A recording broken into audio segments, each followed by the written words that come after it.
सबसे पहले चांदी के साथ ही कर लेते हैं क्योंकि कंसर्न्स हैं यहाँ पर लगातार जिस तरह से हमने इंपोर्ट में एक के बाद एक रिस्ट्रिक्शंस आते हुए देखी हैं। हर्षल, जो लेटेस्ट नोटिफिकेशन है जो कल आया है जहाँ पर और भी जो सिल्वर वैरायटीज़ हैं और कैसे सब जगह डीजीएफटी का भी यहाँ पर लाइसेंसिंग लगने वाला है, कैसे देखते हैं आप इसे? हाँ, गुड मॉर्निंग मनीषा। तो जैसे आपने कहा कि वो सीरीज ऑफ रिस्ट्रिक्शंस हमने देखे, तो इनिशियली जो नोटिफिकेशन आया था उसमें ये था कि सिर्फ बार्स का इंपोर्ट रिस्ट्रिक्ट किया था और ग्रैन्यूल्स या पाउडर फॉर्म में जो सिल्वर था वो कहीं ना कहीं तब एग्जाम्पशन था। लेकिन अब जो लेटेस्ट नोटिफिकेशन है उसमें उसके लिए भी गवर्नमेंट ने रिक्वायरमेंट डाल दी है कि you will require a DGFT licence. तो बेसिकली इंडिया में अभी लाइसेंस के बिना कोई भी सिल्वर इंपोर्ट नहीं हो सकता एक्सेप्ट फ्रॉम सिल्वर डोरे। लेकिन सिल्वर डोरे ट्रेडिशनली इंडिया में आता नहीं है क्योंकि by definition anything that has more than 5% gold is classified as gold dore. तो सिल्वर डोरे इंडिया में डायरेक्टली आता नहीं है। तो कहीं ना कहीं अभी सभी माध्यम से अगर आपको सिल्वर लाना है even through IIBX you will require DGFT licence. और आपको एक बार वो क्वांटिटी का लाइसेंस मिलेगा, आप वो अप्लाई करेंगे, आप फिर बैंक्स के थ्रू आप मेटल इंडिया में ला सकते हैं। तो फिलहाल तो डिमांड इंडिया में इतनी स्ट्रांग नहीं है, लेकिन हमने ऑलरेडी देखा है कि मार्केट में जो $4 $3-4 के डिस्काउंट चल रहे थे वो अभी $1 के आसपास हो गए और गोइंग फॉरवर्ड आई थिंक ये मार्केट स्लाइड प्रीमियम में भी आ सकता है। हम्म जैसे आपने कहा कि एज ऑफ नाउ यहाँ पर डिमांड नहीं है, स्टॉक भी है, पिछले साल अच्छा खासा इंपोर्ट भी हुआ है, लेकिन आगे अगर इस तरह की दिक्कतें रहती हैं और डिमांड जब पिकअप करती है, जब हम यहाँ पर शादियों में फेस्टिवल सीजन में जाएंगे, आपको लगता है तब एक दिक्कत आ सकती है? क्या बाजार उसके लिए प्रिपेयर्ड है? जी बिल्कुल, आई थिंक क्योंकि एसेंशियली एक स्पीड ब्रेकर आ गया है अब इंपोर्ट्स में, तो अगर डिमांड सडनली मार्केट में आती है तो ट्रेड उसे इमीडिएटली सेटिस्फाई नहीं कर पाएगा क्योंकि आप लाइसेंस अप्लाई करोगे, आपको लाइसेंस मिलेगा और फिर आप इंपोर्ट करोगे, तो कहीं ना कहीं वो लैग होगा बिटवीन जब डिमांड आती है और सप्लाई मार्केट में आता है। तो उस वजह से मार्केट में प्रीमियम्स डेफिनेटली बढ़ सकते हैं। और फिलहाल जैसे आपने कहा कि इस साल भी ऑलरेडी अगर हम 4 महीने में देखें तो करीबन 1800 टन के इंपोर्ट हो गए हैं, जो लास्ट ईयर के मुकाबले ज्यादा ही है। लास्ट ईयर अराउंड 1650 टन के इंपोर्ट हुए थे फर्स्ट 4 मंथ्स में। तो कहना कि मार्केट में फिलहाल स्टॉक है और उसी वजह से डिस्काउंट्स थे मार्केट में डिस्पाइट इंपोर्ट ड्यूटी हाइक और डिस्पाइट ये सब रिस्ट्रिक्शंस। तो कहीं ना कहीं नेक्स्ट 2-3 मंथ्स तक आई थिंक ये सिचुएशन कंटिन्यू रह सकती है। Festive season I think August September onwards is the key period to watch out for. Harshal, जब हमने पिछले दो यहाँ पर मेजर्स आते हुए देखे थे तो बाजार को लग रहा था कि नाउ दिस इज इट, सारा कुछ तो हो चुका है, अब इसके बाद एक अनसर्टनिटी निकल गई है और उसके बाद हमने ये वाला नोटिफिकेशन भी आता हुआ देखा। अब आपको लगता है सब कुछ हो गया, अब शायद कोई नया नोटिफिकेशन नहीं आएगा? जी बिल्कुल, आई थिंक ये नोटिफिकेशन के बिहाइंड आई थिंक लॉजिक ये भी था क्योंकि अगर यूएई सेपा के अंदर जो सिल्वर था वो पाउडर फॉर्म में ही इंडिया में आता था। हमने 22-23 में देखे थे कि उसके इंपोर्ट बहुत सारा सिल्वर इंपोर्ट इंडिया में ग्रैन्यूल्स या पाउडर फॉर्म में हुआ था। और फिलहाल क्योंकि इंडिया ने ड्यूटी बढ़ा दी है तो यूएई के साथ जो डिफरेंशियल है अंडर सेपा वो बहुत ज्यादा वाइड हो गया था।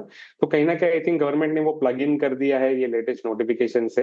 तो अभी कोई भी एफटीए थ्रू भी इंपोर्ट्स इंडिया में एट लोअर ड्यूटी नहीं आ सकती है। तो ये डेफिनेटली हो सकता है कि अगर ये एक बार स्ट्रीमलाइन हो जाए फिर शायद गवर्नमेंट लाइसेंसेस देने में इतनी देरी नहीं करेगी। Is just that they want to plug in ये लोअर ड्यूटी इंपोर्ट्स जो ड्यूटी आर्बिट्राज के लिए आते हैं। तो हर्षल, आप ये कह रहे हैं कि लेवल प्लेइंग फील्ड है यहाँ पर अब, और जिनके पास पहले के लाइसेंसेस भी हैं या पहले के कोटाज हैं वो भी एज ऑफ नाउ स्टैंड नहीं करते? जी, आई थिंक सिल्वर के लिए वो स्टैंड नहीं करते हैं कि बैंक्स को फॉर एग्जांपल लाइसेंसेस मिल गए हैं, लेकिन ये जो क्वांटिटी जो आपको इंपोर्ट करनी है उसके लिए आपको फ्रेश अप्रूवल्स लेने पड़ेंगे। तो फिलहाल हमारी जो बैंक से बात हो रही है उनका कहना ये है कि उनको कस्टमर की रिक्वायरमेंट आएगी, कस्टमर के पास अगर लाइसेंस है इंपोर्ट का तो टिपिकली लाइक अ टीआरक्यू ये वर्क करेगा कि आपके पास अगर अप्रूवल है सिल्वर इंपोर्ट करने का तो बैंक्स आपको सिर्फ रूट करके देंगी। बैंक्स ऑन देयर ओन कोई भी क्वांटिटी के लिए अप्लाई नहीं करेंगी।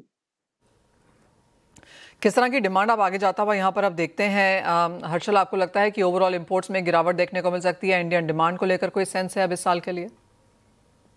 देखिए, डिमांड तो डेफिनेटली हम सॉफ्ट ही एक्सपेक्ट कर रहे हैं इस साल इंडिया में, स्पेसिफिकली क्योंकि प्राइस इंडिया में गिवन रूपी डिप्रिसिएशन और अब इंपोर्ट ड्यूटी हाइक के बाद कहीं ना कहीं जो इंटरनेशनल प्राइस में करेक्शन आई है वो कहीं ना कहीं फुल्ली इंडिया में रिफ्लेक्ट नहीं हुई है।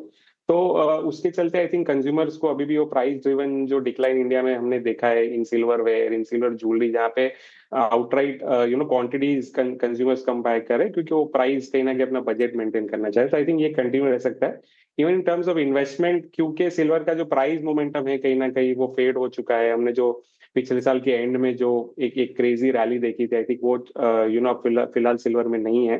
तो फिलहाल इन्वेस्टमेंट डिमांड भी कोई इतनी ज्यादा स्ट्रांग नहीं है।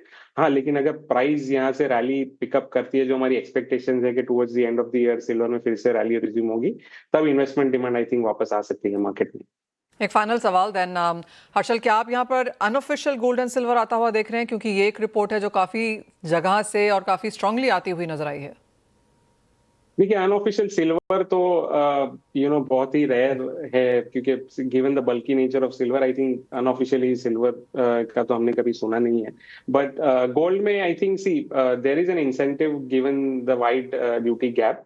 बट एज ऑफ नाउ हमने ऐसा कोई रिपोर्ट्स नहीं सुने हैं कि जहाँ पे बहुत ज्यादा अनऑफिशियल एक्टिविटी शुरू हो गई है।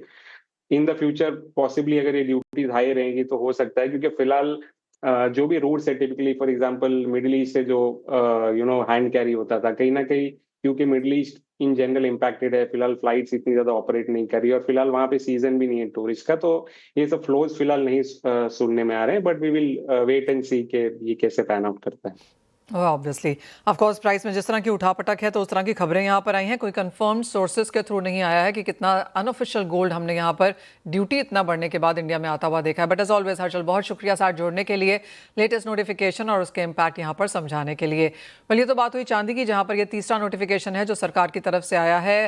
पहला हमने इम्पोर्ट ड्यूटी बढ़ता हुआ देखा था, दूसरा एडवांस्ड ऑथराइजेशन पे था, और ये तीसरा जो है ये अब ग्रैनुअल्स एंड पाउडर भी सिल्वर फॉर्म में अगर आपको मंगाना है तो DGFT के लाइसेंस के बिना वो काम नहीं हो पाएगा। वेल,